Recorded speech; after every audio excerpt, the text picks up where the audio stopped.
Hello my viewers, I am your host Gurinder Singh and today I am here with a video about reading. Yes, as I have promised that I will be making a video on how to solve reading. So here is our first session. This is the basic. It is about what should be your approach when you get reading.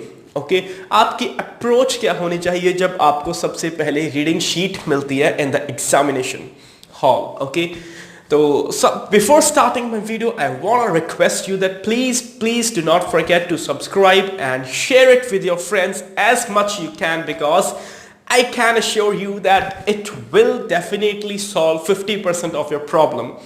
Okay, now let's start. बहुत सारे बच्चों ने सुना होगा कि बहुत सारे students कहते हैं कि इस बार रीडिंग बहुत ज़्यादा इजी थी, इस बार रीडिंग बहुत ज़्यादा डिफ़िकल्ट थी.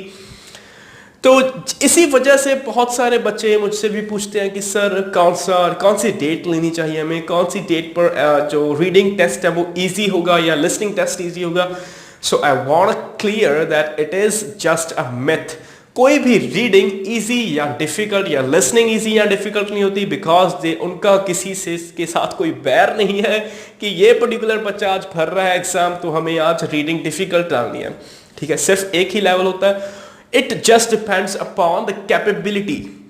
ठीक है, आप YouTube कमेंट्स रीड करते हैं, उन्होंने लिखा होता है कि it's difficult, it was easy, तो आप उसके अकॉर्डिंग पूछते रहते हैं कि कौन सी डेट लेनी चाहिए. So please note down that it totally depends on your capability. For example, अगर मैं I am a BTech in mechanical, मैंने बीटेक किया मैकेनिकल में और मेरा जो पैसेज आ गया मेडिकल साइंस के related. Obviously that I will find it difficult because it will be difficult to even read some of the medical terms. ठीक है, कुछ मेडिकल टर्म्स को रीड करना ही इतना डिफिकल्ट होगा कि वो पैसेज ऑब्वियसली टाइम कंज्यूमिंग होगा ही. Okay, so first of all what is the criteria. जो बच्चे कहते हैं कि इजी है रीडिंग, वो बच्चे झूठ नहीं बोलते, they are true according to them. Okay, तो वो क्राइटेरिया क्या होता है जो इजी होता है. ओके, सबसे पहले there are 3 passages. Okay, 40 questions, approximately 13 questions in one, and we have to attempt. हमें approximately 50 minutes में complete करनी चाहिए अपनी reading, so that we can get 10 minutes to transfer और check. ठीक है, सबसे पहले मैं आपको बता दूं कि जब आप ट्रांसफर करते हो आंसर्स, 40% मिस्टेक्स आपकी वहीं पर होती हैं. Please recheck your answers after transferring your answers. Okay, transfer करने के बाद अपने आंसर को चेक जरूर कीजिए, क्योंकि 40% मिस्टेक्स ट्रांसफर करने के बाद होती हैं. Okay, half at least 2-3 may be you will correct at that time. Okay, कई बार वैसे ही कोई ना कोई जो नंबर होता है वो स्किप हो जाता है. So moving on to the our video. जो पहला पैसेज है, फॉर एग्जाम्पल पहला पैसेज आ गया आपको easy, second is difficult, third is tough. This is the criteria of easy reading. क्या होता है कि जब आप अप्रोच करते हैं पहले, क्योंकि हमने कभी भी स्किप तो किया ही नहीं क्वेश्चन पैसेजेस को, मोस्ट ऑफ द स्टूडेंट्स, बहुत सारे स्टूडेंट्स ऐसे हैं जो स्किप करते हैं, लेकिन मेजॉरिटी क्या करते हैं, पहले से ही स्टार्ट करेंगे, moving to the next and then they will do third. कभी भी वो अप्रोच ये नहीं करते कि आप चेंज कर सकते हैं. Okay, so first approach is, अगर आपका पहला पैसेज है easy, then your mental ability get strong. आपका कॉन्फिडेंस बूस्ट अप हो जाता है कि वाह, आज तो रीडिंग बहुत ज्यादा इजी आ गई, और वो इतना कॉन्फिडेंस हो जाता है कि आप डिफिकल्ट वन को भी इजीली सॉल्व कर लेते हैं, और जो लास्ट वाला रह जाता है उसको भी आप उसमें आपके पास टाइम भी ज्यादा होता है और आप उसको अटेम्प्ट भी कर लेते हैं. अगर आपके लास्ट में 3 और 4 क्वेश्चंस रह भी जाते हैं तो उसमें आप तुक्के लगा देते हैं, उसमें भी 1 या 2 से ही हो जाते हैं. Okay, so this is the criteria. जब बच्चे कहते हैं कि आज तो इजी थी, आज तो बैंड्स आ जाएंगे. So next, moving on to the hard. जब डिफिकल्ट रीडिंग होती है तो वो क्या क्राइटेरिया होता है, वो होता है इससे वाइस वर्सा, इसको उल्टा कर दे दो. ठीक है, जब पहला पैसेज होता है टफ, सेकेंड डिफिकल्ट और थर्ड होता है इजी, यहां पे चक्कर पड़ जाता है फिर. ठीक है, बच्चों ने कभी स्किप तो करना ही नहीं. जब पहला टफ है वहीं पे टाइम कंज्यूम कर देना सारा. ठीक है, approximately 15 minutes we have to devote to one passage. Okay तो 20-25 मिनट्स उन्होंने पहले क्वेश्चंस में लगा दिए, पहले पैसेज में लगा दिए। माइंड फ्रस्ट्रेट हो जा रहा है इतने में तो, ठीक है। जब आप एक पैसेज रीड करते हैं, केयरफुली रीड करते हैं, आपको आंसर्स मिल नहीं रहे, इतने में आपका माइंड फ्रस्ट्रेट हो जाता है, और फ्रस्ट्रेशन में आप जब डिफिकल्ट की तरफ बढ़ते हैं वो भी आपको आंसर्स नहीं मिलेंगे या आपको गलत मिलेंगे। Okay, there are 70% chance that you will find wrong questions or your mind, आपका माइंड इतना ज्यादा फ्रस्ट्रेट हो जाएगा कि आपका मन नहीं करेगा रीडिंग करने का। और जहां पर हमारे बैंड्स इंक्रीज होने होते हैं एट द लास्ट, जो इजी होता है, वहां तक तो हम पहुंचते ही नहीं, फिर थर्ड पैसेज तक तो हम पहुंचते ही नहीं, वहां पे हम फिर गैस वर्क कर देते हैं। यही वजह है जिसकी वजह से हमारे रीडिंग में बैंड्स नहीं आते। So please first of all पहली चीज क्या करनी है आपने, जब आपको रीडिंग मिलती है सबसे पहले आपने उसका टाइटल्स रीड करने हैं, ठीक है।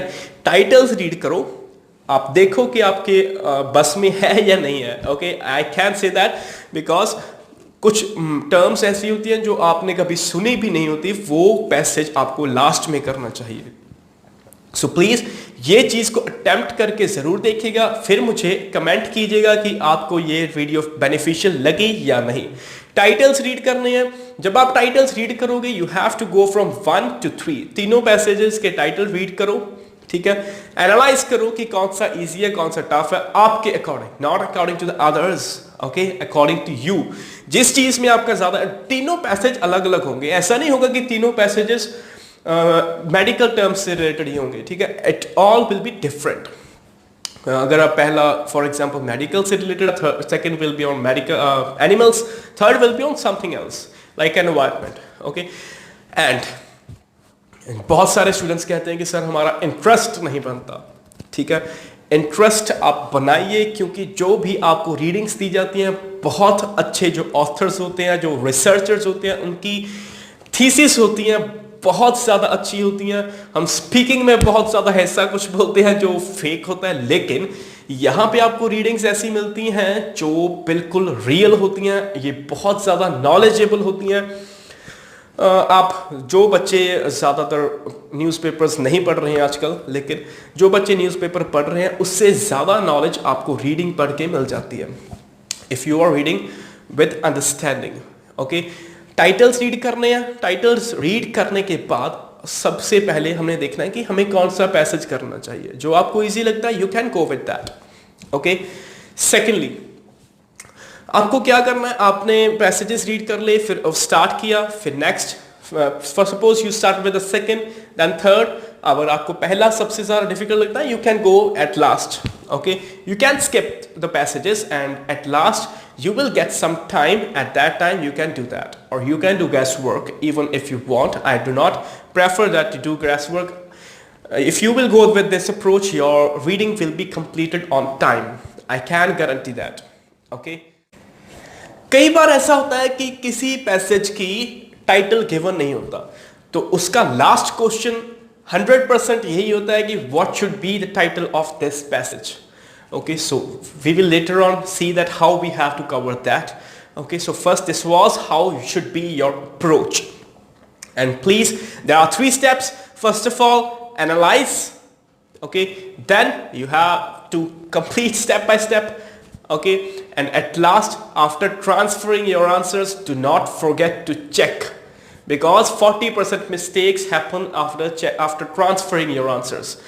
So okay guys, next video will be on headings and something else, so please do not forget to subscribe and comment that if it is helpful for you or not.